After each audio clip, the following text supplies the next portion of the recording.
Hello అందరికీ, మీ ఇంటి doctor.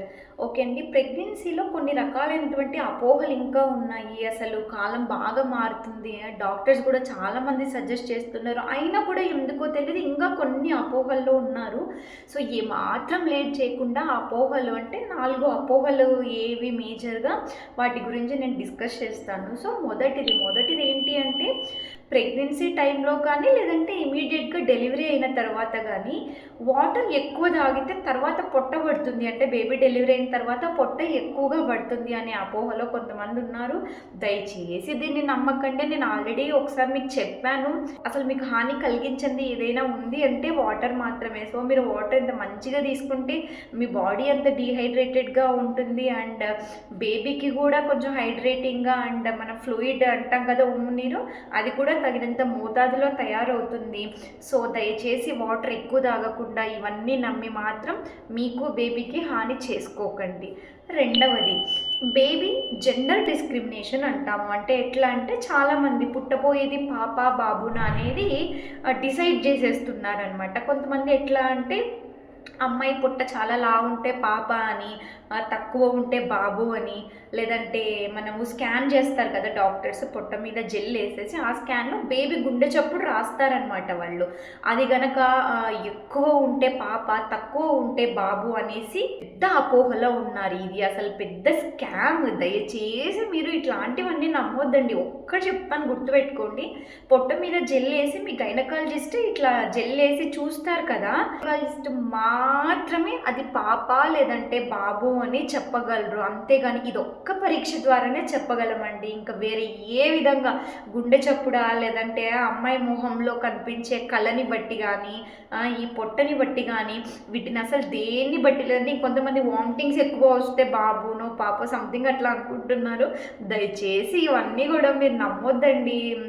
ఇంతమంది చెప్తున్నాం కదా, దయచేసి మా డాక్టర్ మాటలు వినండి. చాలామంది మోసపోతున్నారు కూడా. కొంతమంది ఇప్పుడేవో కొన్ని యాప్స్ వచ్చాయంట, పాపనా బాబునా చెప్తాయి అనేసి. సో, ప్లీజ్ అవన్నీ కూడా నమ్మొద్దండి. ఒక్క గైనకాలజిస్ట్ రేడియాలజిస్ట్ మీ డాక్టర్ టెస్ట్ ద్వారా మాత్రమే చెప్పగలరు. ఏదైనా సరే మీకు మీ బేబీకి మంచి జరిగేటట్టే మీకు దేవుడు ఇస్తాడు. ఏ బేబీ అయినా సరే హెల్దీగా పుడితే చాలు అని కోరుకోండి. అండ్ మూడవది, ప్రెగ్నెన్సీలో నాన్ వెజ్ తినకూడదు, మంచిది కాదు, వేడి చేసి అబార్షన్స్ అవుతాయి అన్న అపోహలో ఉన్నారు. సో, ఫస్ట్ 3 నెలలు ఓకే, మీరు తక్కువ తీసుకోండి, లేదంటే వద్దు అనుకున్నా పర్వాలేదు. బట్ వన్స్ 3 నెలలు అయిపోయిన తర్వాత బేబీ ఇంకా మీ గర్భసంచిలోకి అతుక్కుపోయి ఉంటుందన్నమాట. సో, అప్పటి నుంచి కావాలంటే మీరు నాన్ వెజ్ తీసుకోవచ్చు, ఏం కాదు. కాకపోతే నాన్ వెజ్ ఎందుకు వద్దంటారంటే అది కొంచెం అరగడానికి ఇబ్బంది ఉంటుంది. గర్భవతులకి ఆల్రెడీ కొంచెం పొట్ట పెరుగుతూ ఉంటుంది కదా, సో అరుగుదల శక్తి తక్కువ ఉంటుందన్నమాట. అందుకోసం వద్దంటారు. లేదు మీకు అరుగుదల శక్తి బాగుంది, ఏం ప్రాబ్లం లేదనుకుంటే మీరు మీట్ తీసుకోవచ్చు, ఏం ప్రాబ్లం లేదు. కాకపోతే తక్కువ మోతాదులో తీసుకోండి. నాలుగవది, చాలామంది ఇప్పుడు పొట్ట మీద మనకి జనరల్గా బేబీ అంటే గర్భంలో ఉన్నప్పుడు బేబీ పెరిగే కొద్దీ పొట్ట కూడా పెరుగుతూ ఉంటుంది. అక్కడ ఉన్నటువంటి చర్మం కూడా సాగుతుంది అనమాట. అప్పుడే మనకి స్ట్రెచ్ మార్క్స్ అనేవి పడతాయి, తెల్లగా ఇట్లా చారలుగా పడతాయి కదా, అవి అనమాట. అవి పోవడానికి ఇప్పుడు ఆన్లైన్లో అసలు కొన్ని వేల రూపాయలు ఖర్చు పెట్టేసి చాలామంది ఆ క్రీమ్లంట, ఈ జెల్లులంట, ఇట్లాంటివన్నీ తీసుకుంటున్నారు. సో, దయచేసి చెప్తున్నాను, మీరు అలాంటివి నమ్మి డబ్బులు వేస్ట్ అవ్వడం తప్ప 1% కూడా మీకు యూజ్ లేదు. అది మీకు దేవుడు ఇచ్చింది. అంటే బేబీ ఎంత పెరుగుతూ ఉంటే అంత మంచిగా స్ట్రెచ్ మార్క్స్ వస్తాయి. సో, అదొక న్యాచురల్ థింగ్. ఈ జెల్ వల్ల, క్రీమ్ల వల్ల అసలు డాక్టర్స్ కూడా ఏ విధమైనటువంటి మెడికేషన్స్ ఇవ్వరమ్మా వాటికి. సో, దయచేసి నమ్మొద్దండి, డబ్బులు వేస్ట్ చేసుకోవద్దండి.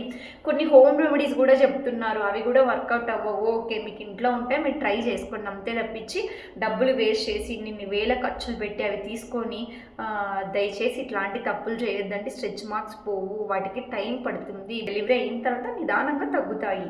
సో, ఇవి వాటర్ నిర్భయంగా తాగొచ్చు, ప్రాబ్లం లేదు. రెండవది, బేబీ మేలా ఫీమేలా అనేది మీరు ఏ విధంగానూ తెలుసుకోలేరు. మూడవది, నిర్భయంగా నాన్ వెజ్ కూడా మీరు తీసుకోవచ్చు, కాకపోతే తక్కువ మోతాదులో. నాలుగవది, డబ్బులు ఖర్చు పెట్టి అనవసరంగా ఆ ప్రోడక్ట్స్ ఈ ప్రోడక్ట్స్ అని తీసేసుకొనేసి స్ట్రెచ్ మార్క్స్ కోసం ఎటువంటి ప్రయత్నాలు చేయొద్దండి. Enjoy your pregnancy. All the best. ఈ మెసేజ్ చాలా మందికి తెలీదు. సో, ప్లీజ్ ఎంతమందికి కుదిరితే అంతమంది ప్రెగ్నెంట్ లేడీస్ ఎవరైనా ఉన్నా, లేదంటే మీ సిస్టర్స్ కావచ్చు, మీ ఫ్రెండ్స్ కావచ్చు, ఒక ఉమెన్ వాళ్ళ లైఫ్ జర్నీలో ఖచ్చితంగా ఏదో ఒక టైంలో ప్రెగ్నెన్సీ అనేది ఎక్స్పీరియన్స్ అవుతారు. సో, దయచేసి అందరికీ మెసేజ్ ఫార్వర్డ్ చేయండి అండ్ నా ఛానల్ని తప్పకుండా సబ్స్క్రైబ్ చేయండి. ఇలాంటి ఇన్ఫర్మేషన్స్ మీకు చాలా చాలా ఇస్తాను.